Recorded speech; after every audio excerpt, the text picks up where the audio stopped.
C'était une nuit, c'est le titre de mon nouveau roman, et il parle de mai 68, mais de mai 68 vécu par un jeune homme.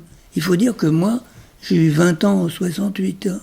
Donc peut-être ce jeune homme, c'est moi, il y a des chances, puisqu'il porte le même nom que moi. Mais peut-être c'est pas moi. Et ce qui se passe dans cette nuit du 10 au 11 mai 68, deux choses extraordinaires pour ce jeune homme. Il rencontre un homme qui va lui servir de guide à partir de ce moment-là, une sorte de mentor. Et il rencontre une femme qui est bizarre, une femme qui n'est peut-être pas une femme, peut-être seulement son imagination, ou peut-être un esprit, ou un diable. Et cette femme, elle va l'accompagner ensuite toute sa vie. Si c'était une nuit, et si c'était en une seule nuit que se décidait tout notre destin. Si c'était une nuit en librairie le 23 août 68. Non, le 23 août 2023. Et maintenant, je vais vous lire deux passages.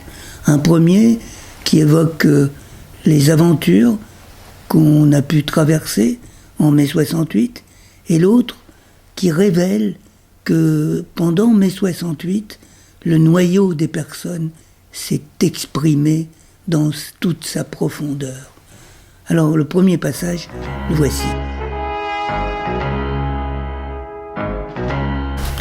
Apercevant les cars de CRS à chaque pont, j'avais tout de suite compris qu'ils étaient là pour nous, pour empêcher les étudiants de se déverser dans les quartiers bourgeois. Alors moi, j'ai garé ma mobilette sur la rive droite, près d'Opéra. Je l'ai attachée à une grille et je suis remonté à pied vers le quartier latin. J'ai traversé la Seine à la Concorde et les voitures ne pouvaient plus circuler. Hein. Alors moi, je passais Martial devant les CRS qui mangeaient leur casse-croûte, assis où ils pouvaient, un pied sur leur casque. Je me suis approché et de mon air le plus innocent, j'ai apostrophé celui qui me semblait leur chef. « Vous attendez quelqu'un, monsieur ? Un homme d'État étranger, peut-être ? Ou même le général de Gaulle. »« Passe ton chemin, petit, » a répondu le gros moustachu. « C'est que tous ces militaires alignés, monsieur, je pourrais croire que c'est pour moi, qu'ils veulent me saluer, peut-être, me rendre les honneurs. » Du coup, le gros s'est dressé devant moi. Il était grand, immense, le CRS. « Tu te fiches de nous ? » ?»« Ah ben non, monsieur. J'ai compris. C'est pas pour moi que vous êtes tous rassemblés sur le pont. Ce n'est pas pour me regarder passer.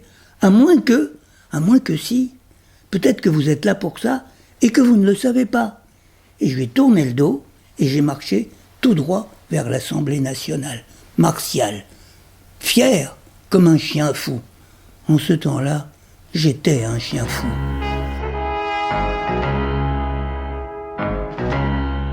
Dans la Bible, on peut lire « Il se leva sur l'Égypte un roi qui n'avait pas connu Joseph ». C'est dans l'Exode. Eh bien, mon père s'appelait Joseph.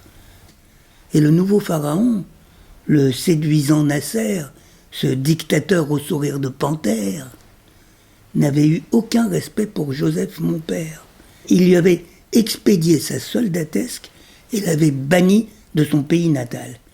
Et nous sommes sortis d'Égypte sans un sou, nus comme des vers.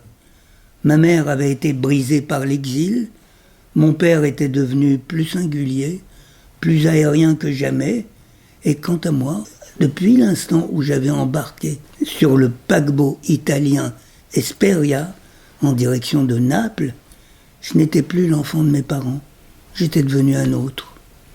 Dès ce jour, ils n'ont plus rien su de moi, de mon monde, longtemps d'aventures, de fracas et de luttes, puis de révolte, et maintenant de révolution.